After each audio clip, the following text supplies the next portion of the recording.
सेंदूरस गांव में एक दोहरा हत्या का मामला सामने आया था, जिसमें एक बुजुर्ग दंपति की अज्ञात व्यक्तियों ने मिलकर हत्या कर दी थी, जिस पर से पूरी पुलिस टीम लगातार वहाँ पे कैंप करके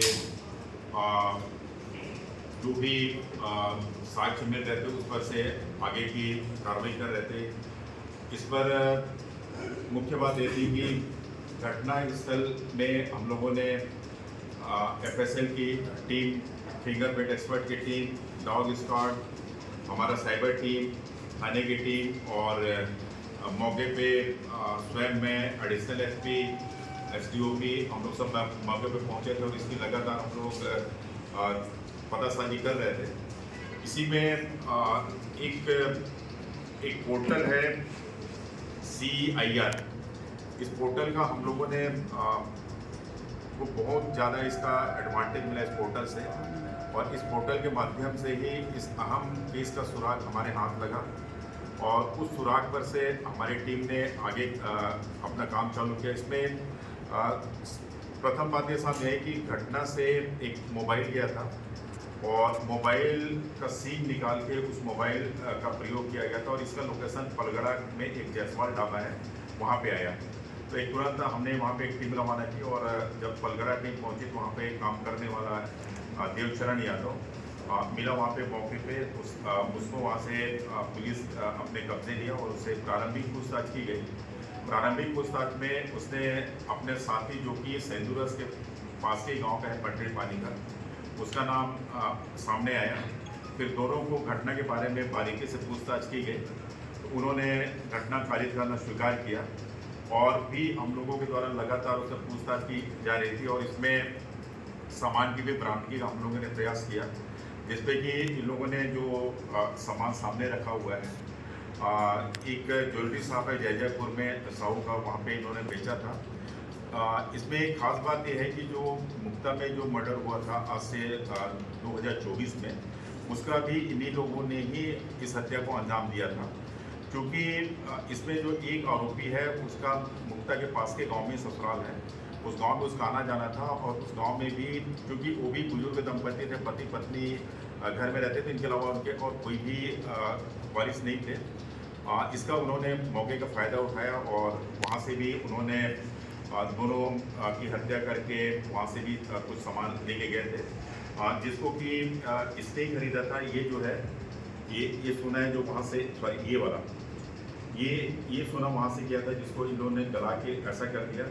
ये जो है ये पूरा अभी जो सेंदूरस वाली घटना का है, जिसको इन्होंने गला नहीं पाए थे, ये चांदी है जो कि मुक्ता वाले कांड में मिला था और ये आला जरब दोनों जगह के हैं, जिसको कि बरामद किया गया है। और भी हम लोगों ने और भी इसे गहनता से पूछताछ किया, लेकिन इसमें और भी कोई बात सामने नहीं आया। चूँकि इन लोग गाँव में ही रहते हैं और एक दो बार इन लोगों का मामूली बात दोनों परिवार सोना बताए थे, बट इन लोगों का मेन जो मोटस ऑपरेंडी सामने है, यही बात सामने है कि इन लोग बुजुर्ग दंपति को ही अपना मतलब टारगेट किए थे और दो घटना इन लोग पहले भी एक घटना के इन लोग अंजाम दे चुके थे। इनका मनोबल थोड़ा बढ़ गया था कि उस टाइम क्योंकि लोग पकड़े नहीं गए थे, 2024 का मामला है, 2026 हो गया था, तो इनका हौसला थोड़ा बुलंद हो गया था। इसी के चलते इन्होंने जो सेंदूरस वाला वारदात है इसको इन्होंने अंजाम दिया।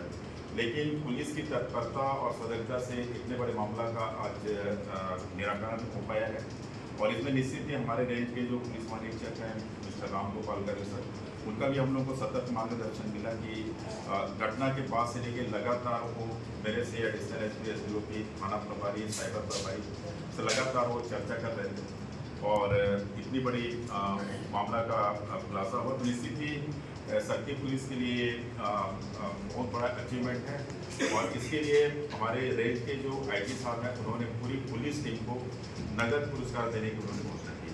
वारदात की वजह क्या रही?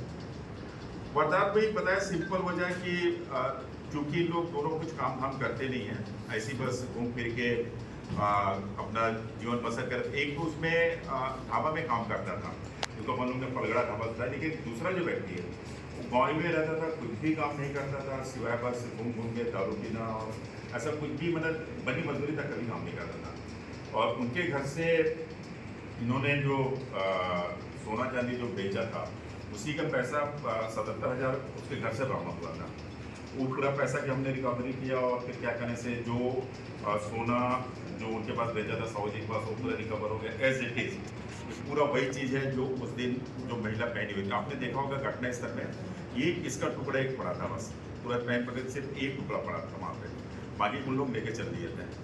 इसी पर से पूरा क्लू मिला। उसके बाद इसके यहाँ अगर थोड़ा भी इसमें और अपन देर करते तो शायद ये भी गल जा रहा था, लेकिन ये है कि इसमें एज इट इज सारी चीज़ हमने बरामद कर दी। सर मुक्ता की घटना में पुलिस के सामने क्या चुनौती थी जो अपन ट्रैक नहीं कर मुक्ता में सबसे बड़ी बात ये थी कि उसमें जो इनिशियल में जो वहाँ पे इन्वेस्टिगेशन चल रहा था उसमें एक्चुअल में ये आया था कि सामने की हो सकता है इन लोग बुजुर्ग दंपति जो कोई भी संतान नहीं थे तो उनके जो नेट्स हैं जो उनका क्या कहने से संपत्ति पे उनकी नज़र थी ये बस आना उसी एंगल पे उसकी जांच चल रही थी। लेकिन उसमें मुझे ऐसा लगा लूट के एंगल से बिल्कुल भी जांच नहीं हुई। अगर लूट के एंगल से जांच होती तो शायद थोड़ा सा उसमें वो मिल सकता था, क्योंकि इसमें एकदम क्लियर कट था कि उसका आप लोगों ने देखा, मैं पहले ही कहा कि उसमें सोने का कुछ टूटा हुआ चीज़ वहाँ पे मिला था। तो निश्चित इसमें एक चीज़ आ गया था, अगर आप अंदर गए तो पेटी भी पूरा बिखरा पड़ा था। उन्होंने एक जो ऊपर एक पेटी रखा था उसको खोल के देखा था, उसमें भी कुछ चिल्लर पैसा तो उसको लेके गए थे।